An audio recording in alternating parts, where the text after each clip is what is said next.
all of you at once. I don't do overtime. Reduce to dust.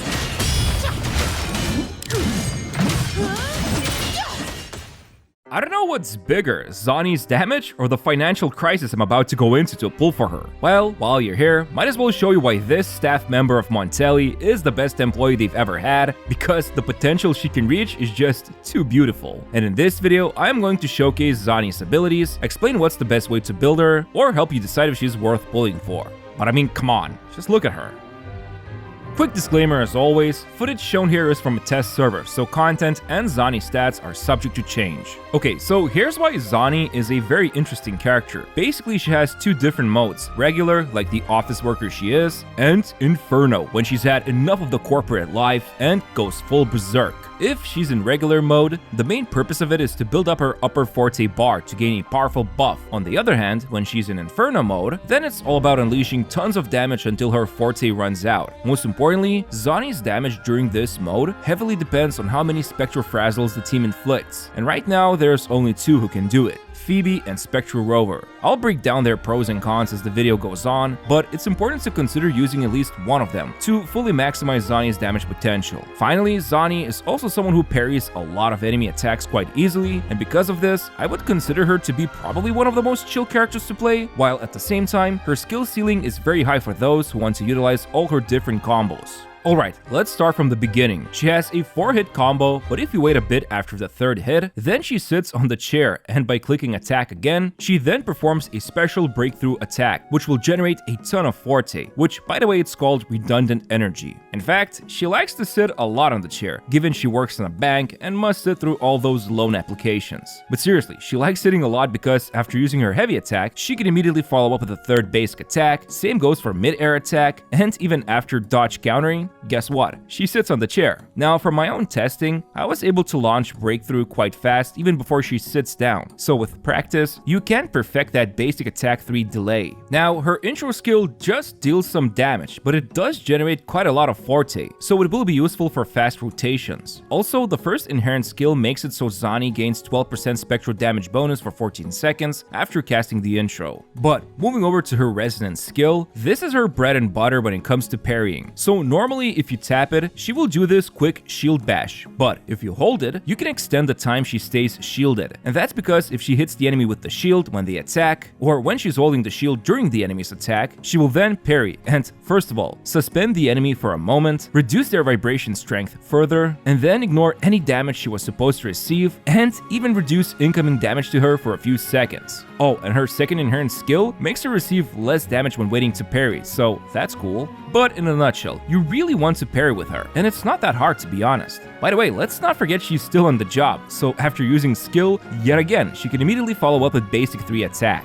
Now, when she has a full forte bar, the skill becomes enhanced, and now it will deal more damage, plus grant her a very important buff called Sunburst, which amplifies her Spectral Frazzle damage by 20% for 14 seconds. And of course, you can also parry with this enhanced skill for all the previous benefits I've explained. Alright, let's move over to her Inferno mode. When you activate her Resonance Liberation, she will first deal some decent AoE damage, and then enter the Inferno mode. And honestly, a lot is happening here, so let me break you down bit by bit. Okay, so first, notice how her forte bar has changed? Yeah, so this bar is now using blaze points, and she immediately gains 50 of it, while the maximum amount is 150. So, how do you gain the other 100? Well, by either using her enhanced skill, which gives 10 points, and then the other way is by applying Heliacal Ember on enemies. What does Heliacal even mean? Heliacal. Oh, okay, I'll just call it Ember. Anyway, so here's the funny thing about Ember stacks. When Zani is in the team, whenever anybody applies Spectral Frazzle, it immediately deals its full damage, and then the corresponding stacks become Embers on the enemy. And for each Ember generated this way, Zani gains 5 Blaze. So for example, we can see Phoebe applying 5 Spectral Frazzle, which immediately become 5 Embers, thus generating 30 Blaze for Zani. Now, Zani actually gains 1 Ember when using her enhanced skill, so that means the team still needs to generate 17 17 Spectral Frazzle stacks for Zani to begin with a maximum 150 blaze. And at least with Phoebe, when playing her Confession state, she can easily generate around 19 stacks, while with Spectral Rover, she's able to create 10 stacks. However, I am talking about when playing just a rotation without quick swapping, because here's the thing, Inferno mode lasts 20 seconds, and Zani doesn't lose it when swapping out, so somebody like Spectral Rover could reapply more stacks in the middle of Inferno mode via quick swapping, which is really nifty. But long story short, you want to apply as many Spectral Frazzle stacks as possible to convert them to Ember, which then give blaze points to Zani's Inferno mode. Oh, and you might be wondering, what do those Embers then do since they still remain on the enemy? Well, when performing her outro, the damage will increase for each Ember stack on the enemy, so that's why it's also good to have as many stacks as possible. And one more thing, notice how there's a tiny bar below here, which tracks Zani's blaze during her regular mode, which caps out at 100 before Inferno mode.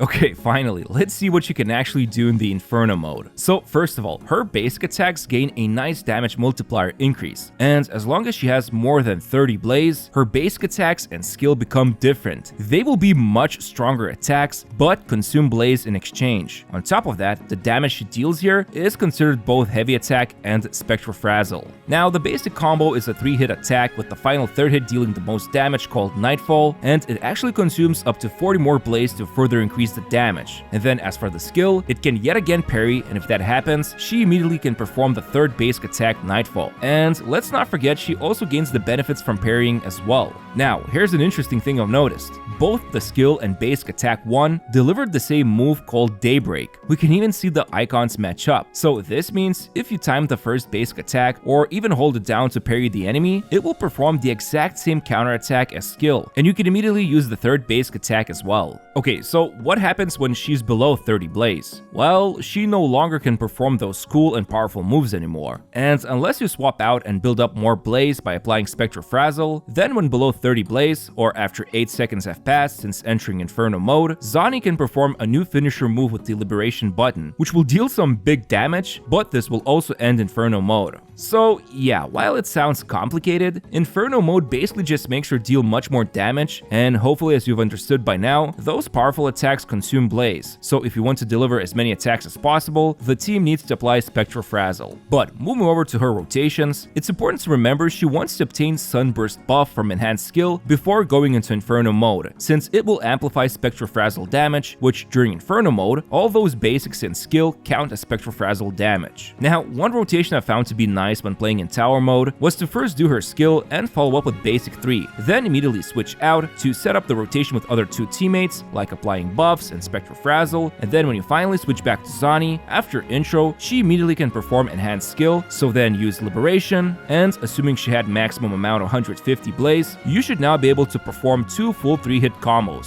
However, I also highly suggest just parrying with either skill or basic 1, since that immediately launches into basic 3. I know it's situational, but the goal is to burn down blaze below 30 and then perform Liberation once more and swap out to trigger her outro. Now, there are definitely several other ways to build up her forte for the enhanced skill before Inferno mode, like some of the combos shown here, so keep that in mind. But once she's in the Inferno mode, you can also quick swap to other units to help her gain more blaze if needed. I especially like to do this during basic attack 3 since it has a long animation. Congrats, you finished this section of the video. Take a well-deserved rest near the water cooler area and enjoy that talk with your coworker about today's weather. Oh, you want to learn instead how to build Zani? Yeah, alright. Look, I'm gonna keep this brief because Zani's build is really simple. First of all, skill leveling priority is shown here along with her total damage type breakdown, so take a quick look and let's move over to weapons. And what can I say? Would you believe if I told you her signature is the best option? Well, it is. It's got a nice, beefy crit damage substat, gives her some attack from passive, and then after casting her basic attack, she will ignore 8% of enemies' defense, plus amplify her Spectral Frazzle damage by 15% for 14 seconds. It's really good. But what about alternatives? Well, she actually has some viable options. Tragic Comedy's passive can be fully utilized, which gives a big heavy attack bonus, although since it's quite easy to hit critical rate cap with Zani, the substat is less valuable. Then there's Verity's Handle, another solid but slightly weaker option than the previous 2, and then there's Abyss Surges, the standard 5-star free-to-play option. As for the 4 stars, Legend of the Drunken Hero is the next best thing, and it's nice because you can craft it for free, so it feels less punishing to know that it's about 30% weaker than her signature. And then there's Stone Art from Battle Pass and Celestial Spiral Gauntlets. But if you can, just get Drunken Hero Gauntlets instead. But let's talk about Echoes and how many wonderful different choices you have. And by choices, I mean really one option. And that is Eternal Radiance set, which gives a whopping 20% critical rate boost, which does require inflicting at least one Spectral Frazzle, so that'll be easy. And then it also provides 10% and 15% more spectral damage bonus after attacking the enemy with 10 Spectral Frazzle stacks. Just a reminder, those Ember stacks still count as Spectral Frazzles. Oh, and interestingly enough, it's actually best to use Capitanus as the active Echo, since this guy gives 12% Spectral and heavy damage bonus, which is the best stat for Zani to help with damage. Still, you want to use the classic 4-3-3-1-1 loadout, except now it's gonna be 3-4-3-1-1 thanks to Capitanus taking the lead, and as always, get critical rate or damage on 4 costs, spectral damage on 3 costs if possible. If not, she'll deal a bit less damage with a mix of attack and spectral main stats. And then as for 1 costs, you already know the drill, attack percent. Oh, and keep in mind about overcritting. She gets 20% from Eternal Radiance, and if playing with Shorekeeper, 12.5% more, so that's already 32.5%, so I'd suggest getting about 55% before these buffs. Also, if you still don't have Eternal Radiance, it's fine to use Celestial set too with Jue, but keep in mind it will perform about 12 to 50% worse on average. Finally, when it comes to substats, prioritize good old critical rate and damage, then attack percent and heavy attack bonus, followed by energy regen, which I recommend obtaining around 110 to 130% to make sure she can unleash that beautiful liberation every rotation.